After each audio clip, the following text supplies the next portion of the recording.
One of the biggest mysteries left behind years ago, namely in 2018, from Dragon Ball Super, is who killed Jiren's parents. There have been multiple theories crafted for years from multiple people, ranging from well thought out and rather plausible to downright impossible and pretty dumb. But does Dragon Ball Daima possibly give us an answer? Dragon Ball Daima expounded upon the demon realm, and in Dragon Ball Super it was said to us that Jiren's parents and Jiren's old master Gichin were murdered by a demon.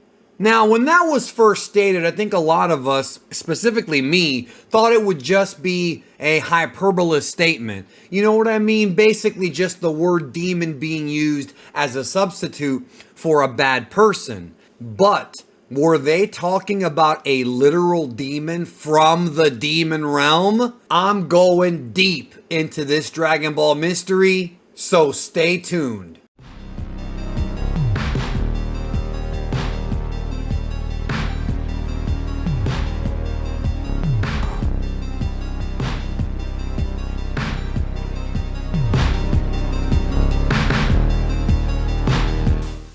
Well, first of all, let's get this out of the way. It's not Belmod, the god of destruction of Universe 11, that killed Jiren's parents, nor is it Goku Black. It's not. I debunked this theory years ago. When you add common sense and critical thinking, it makes absolutely no sense for it to be him. He is the one, however, who tells the story. So let's go back to Dragon Ball Super episode 127. That was the episode of the anime where we first heard Jiren's backstory.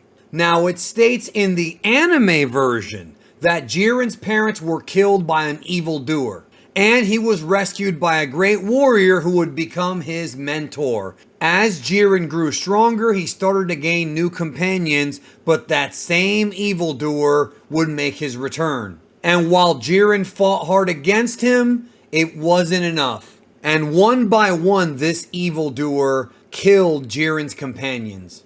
Then we find out in the anime that Jiren's master, his teacher, also died in the fight. And the way it's portrayed in the anime version is strikingly similar to Piccolo's sacrifice in Dragon Ball Z to save Gohan's life. So one would put two and two together to assume that Jiren's teacher died protecting him. Jiren wanted to avenge the death of his parents and his master, but his companions, those who survived, were too frightened to join him in the fight. This is why Jiren had years and years of trust issues, and why his only coping mechanism was to get stronger.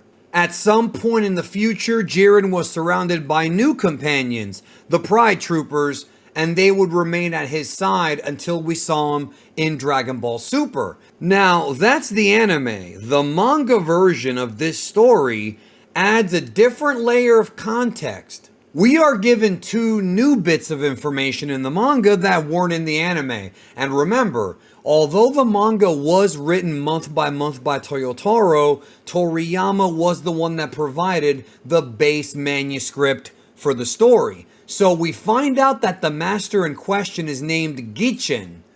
He was previously not named in the anime version, and we find out that he was killed by a demon. Prior to the manga, it was just some evil guy, but the manga adds the layer of it being a demon. Now, fast forward to Dragon Ball Daima, the 2024 40th anniversary anime. We find out, thanks to new information revealed in Daima, that the demon realm exists outside of the main multiverse. Not just that, but the demon realm is older than the 12 universes. And through warp, one could leave and enter the demon realm and get access to any of the 12 universes and maybe even other realms connected to Sir Warp. One of the problems when it comes to breaking down this mystery is that as of the making of this video, there hasn't been an actual guide as far as when these events took place in the Dragon Ball historical timeline. That is to say, we don't know when these events happened to Jiren. We don't even know how old he is or if his species can live a very long time, nor do we know if this supposed demon came into Universe 11 during the time of the old Demon King Abra, during Dabura's reign, or maybe before any of that. However, the one visual clue that was told to us in Daima is that Gomah, the colors of Gomah, the black, the red with the white face, very closely resemble those of the Pride Troopers. Now, I've said multiple times that the reason as to why I believe that Gomah shares a similar color palette to Jiren, especially when he has the third eye and he's got those muscles, he really looks like Jiren at that point, is because Toriyama was trying to sort of poke fun at the fact that Gomah starts off being Pilaf, the first antagonist of Dragon Ball, sort of a goofy character that you're not supposed to take seriously, but with the power of the third eye becomes dangerous. Maybe not as much as Jiren, but similar to Jiren. However, there may be more beneath the surface that can be revealed in time. We know, based on Dragon Ball Daima's flashbacks, that Gomah has been in the demon realm for a very long time. He was there when Dabura first lost the third eye. He's not somebody who just came along recently. He's very old and very wise when it comes to the inner workings of the demon realm. He also has the ability to turn off Sir Warp, as we found out in Daima when he orders Degasu to do that and put Sir Warp to sleep, preventing people from coming in and out of the demon realm. Would it be too far-fetched if at some point in the past, either Gomah himself or a relative or somebody who is connected to Gomah somehow left the demon realm and went to Universe 11? Perhaps with a goal, perhaps with something that he needed in Universe 7 that may get revealed later. Would it be too crazy to believe that one of these demons may have been the one to murder Jiren's parents and his master? Perhaps it was Gomah himself. Remember, in the flashbacks, Jiren was just a kid when all this happened. He was far from being the warrior we saw take on Ultra Instinct Goku in the Tournament of Power. In fact, it was this event that would lead to him thirsting so much power. I think it's very plausible that a demon, literally from the demon realm, a Majin, possibly connected to or Gomah himself, is the one responsible for Jiren becoming the man he would become. Now, what about the red and black colors? Even though Jiren was the strongest Pride Trooper, Toppo was the leader, and apparently the guy who had the most experience and the most well-versed when it comes to his leadership qualities. So that could mean only one of two possibilities when it comes to this. One, Jiren and Toppo together started the Pride Troopers many years ago as a band of superheroes to protect Universe 11 from any other villains or specifically demons from ever making their way there and causing problems. Or perhaps Jiren joined the Pride Troopers at a time when they wore different outfits and perhaps suggested the change to black and red.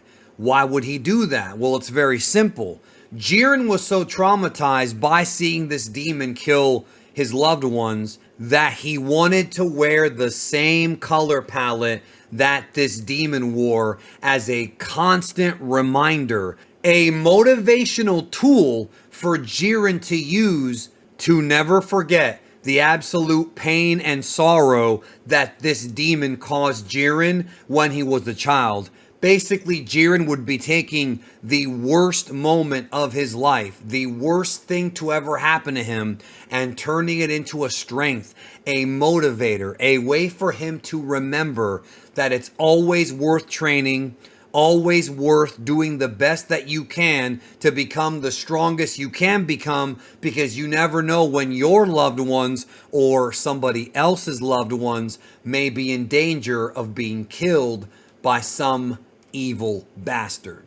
Is this too poetic for Dragon Ball? I don't think so, because there's lots of culture, lots of mythology, and lots of poetry in the way Toriyama told his stories, especially in the original manga, and some of that continues into Daima. And I genuinely wonder if Toriyama at one time planned to connect the dots with Jiren and Gomah and tell us the whole story. I sure hope that someday we find out more. Until then, this will remain a Dragon Ball mystery.